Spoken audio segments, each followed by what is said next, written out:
Llegamos a la piscina Boca del Lagarto. Mira, es la carretera interoceánica que conecta de Juliaca a Puerto Maldonado.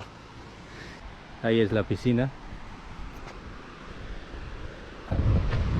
Creo que hoy día no hay mucha gente porque hoy día es sábado, ¿no?